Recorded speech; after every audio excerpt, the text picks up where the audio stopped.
తన తండ్రి పాపం పండిందన్నాడు నారాయణరావు కుమారుడు సురేష్. తుని బాలిక ఘటనపై స్పందించిన నారాయణరావు కోడలు ఇకపై అమ్మాయిల దగ్గరికి వెళ్లడానికి భయపడాలన్నారు. కానీ వైసీపీకి చెందిన కొందరు తమ ఫ్యామిలీ ఫోటోలను సోషల్ మీడియాలో పోస్ట్ చేస్తున్నారంటూ ఆవేదన వ్యక్తం చేశారు. వారిపై మంత్రి నారా లోకేష్ చర్యలు తీసుకోవాలంటూ డిమాండ్ చేశారు. ఇప్పటికే తన తండ్రి చేసిన తప్పుకు శిక్ష అనుభవిస్తా ఉన్నామన్నాడు సురేష్. ఇకపై ప్రతి ఆడపిల్ల ధైర్యంగా తిరిగే పరిస్థితి రావాలన్నారు నారాయణరావు కోడలు రాజేశ్వరి. ఇటీవల తునిలో బాలికపై అత్యాచారం చేసిన నిందితుడు చెరువులో దూకి ఆత్మహత్య చేసుకున్నాడు. ఈ ఘటన రాష్ట్ర వ్యాప్తంగా చర్చనీయాంశంగా మారింది.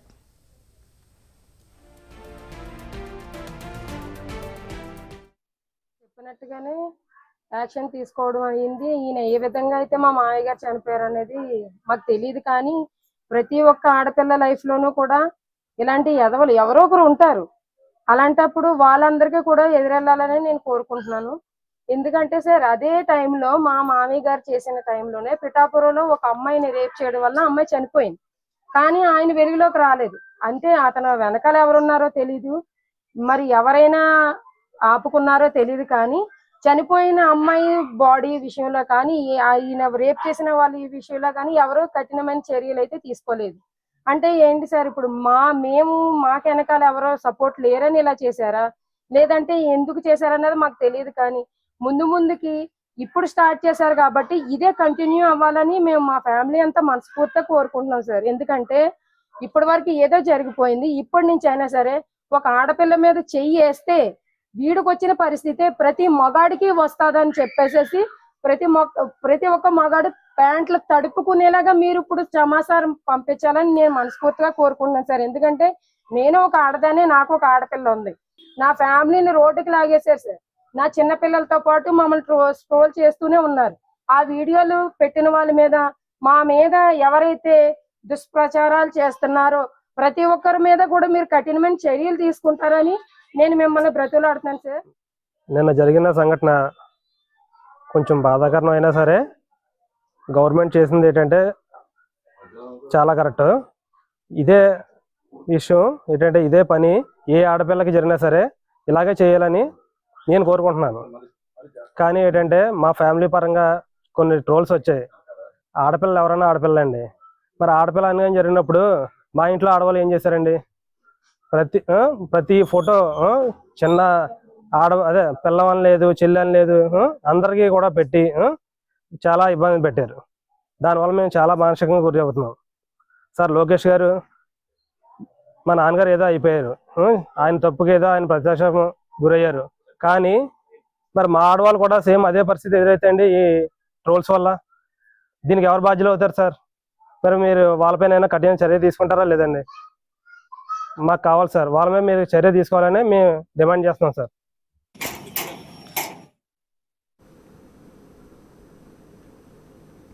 రెడ్డికి మరింత సమాచారం మా ప్రతినిధి శివశంకర్ అందిస్తారు. శివశంకర్, చెప్పండి, ఏదైతే అటు బాలికపై అత్యాచారానికి పాల్పడ్డ నిందితుడైతే మృతి చెందిన తర్వాత కూడా వారి కుటుంబం అయితే స్పందించింది. తమపై వస్తున్న ట్రోల్స్ అయితే ఇప్పటికైనా ఆపాలి అండ్ అలాగే ఇదే ఎవరి విషయంలో అన్యాయం జరిగినా ఇదే ఘటన కంటిన్యూ చేయాలంటూ కూడా వారు కోరుతున్నారు. మరి దీనిపై అటు లోకేష్ స్పందించే ఛాన్స్ ఉందనుకోవచ్చా? డీటెయిల్స్ అయితే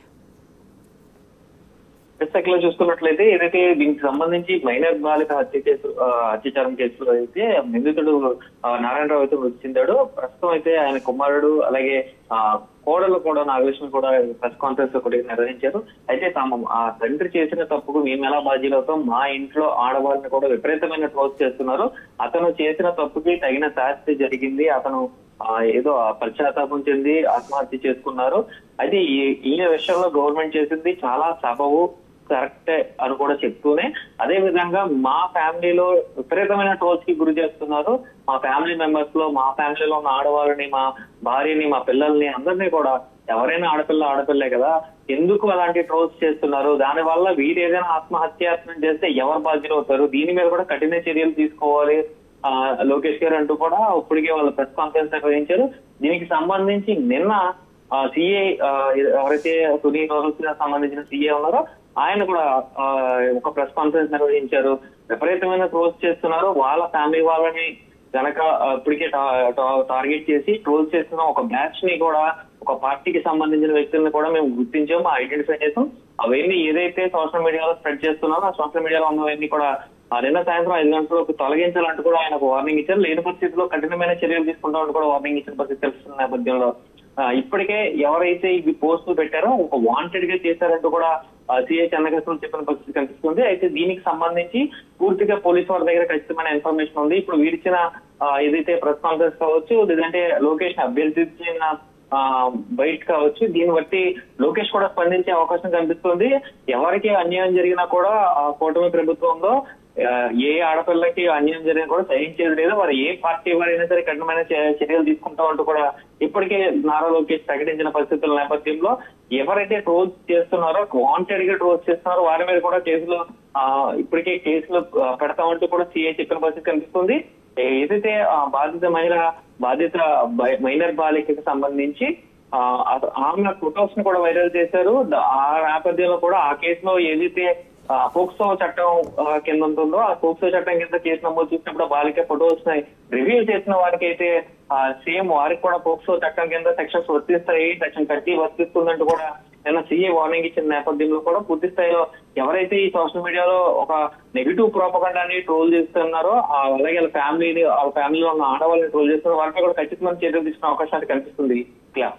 అయితే శివశంకర్, సో ఇంకా ఏ ఆడపిల్లకైనా కూడా ఇలాంటి అన్యాయం జరిగితే కనుక అటు ప్రభుత్వం నుంచి కఠినమైన చర్యలు తీసుకోవాలి, కఠిన ఆంక్షలు విధించాలంటూ కూడా వారి ఫ్యామిలీ కూడా చెప్పడం మనం చూస్తున్నాం. అయితే ప్రభుత్వం ఇప్పటికైనా దీనికి సంబంధించి మరింత కఠినమైన చర్యలు కానీ ఆంక్షలు కానీ విధించే ఛాన్సెస్ ఉంటాయనుకోవచ్చా? ఎందుకంటే ఇప్పటి వరకు కూడా అటు బయటికి రావడానికి కానీ లేదంటే ఇలా చిన్నపిల్లల మీద దాడులు కూడా పెరిగిపోతుండడం మనం చూస్తున్నాము. దీనికి సంబంధించి ప్రభుత్వం అయితే ఏమన్నా మరిన్ని చట్టాలు తీసుకొచ్చే ఛాన్స్ ఉందా? ఇలా ఖచ్చితంగా ఇప్పటికే ఏదైతే గురుకుల పాఠశాలలు కావచ్చు, సోషల్ వెల్ఫేర్ హాస్టల్స్ కావచ్చు, దీనిపైన ఒక ప్రత్యేకమైన నిఘా ఏర్పాటు చేయాలంటూ కూడా, ఇంకా పటిష్టమైన భద్రత కల్పించాలంటూ కూడా లోకేష్ ఇప్పటికే విద్యాశాఖ మంత్రి లోకేష్ ఇప్పటికే ఆర్డర్స్ పాస్ చేసిన నేపథ్యంలో, అదేవిధంగా మొత్తం రాష్ట్ర వ్యాప్తంగా కూడా ఇప్పటికే శక్తి యాప్ ద్వారా కూడా శ్రీశక్తి యాప్ ద్వారా ఇప్పటికే పూర్తిగా అయితే ఒక భద్రత కల్పించే పరిస్థితి కనిపిస్తుంది. అయితే ఇంకా ఆడవారికి సంబంధించి కానీ చిన్నపిల్లలకు సంబంధించి కానీ పూర్తి స్థాయి ప్రొటెక్షన్ ఏర్పాటు చేసే విధంగా మరికొన్ని చట్టాలను కూడా సవరించే అవకాశం అయితే కనిపిస్తుంది. అయితే దీనికి సంబంధించి విద్యాశాఖ మంత్రి లోకేష్ తో పాటు డిప్యూటీ సీఎం పవన్ కళ్యాణ్ అలాగే సీఎం చంద్రబాబు కూడా సమీక్ష కూడా చేసి దీనికి సంబంధించి ఇంకొక గైడ్ లైన్స్ కూడా ప్రకటించే అవకాశం కూడా ఖచ్చితంగా ఉంది. ఈ మధ్య కాలంలో చూసుకున్నట్టయితే ఇటు రాజమండ్రిలో మైనార్ బాలికపై జరిగిన అఘాయిత్యం కావచ్చు, ఇక్కడ తుని నియోజకవర్గంలో జరిగిన అఘాయిత్యం కావచ్చు, అదేవిధంగా మరికొన్ని చోట్ల జరిగిన అఘాయిత్యాల నేపథ్యంలో కూడా ప్రభుత్వం చాలా సీరియస్ గా ఉంది. దీనికి సంబంధించి కొత్త రూల్స్ ని, కొత్త నిబంధనల్ని, కొత్త ప్రొటెక్షన్ ని కూడా ఏర్పాటు చేసే అవకాశం అయితే కనిపిస్తుంది. Right Shivshankar, thank you.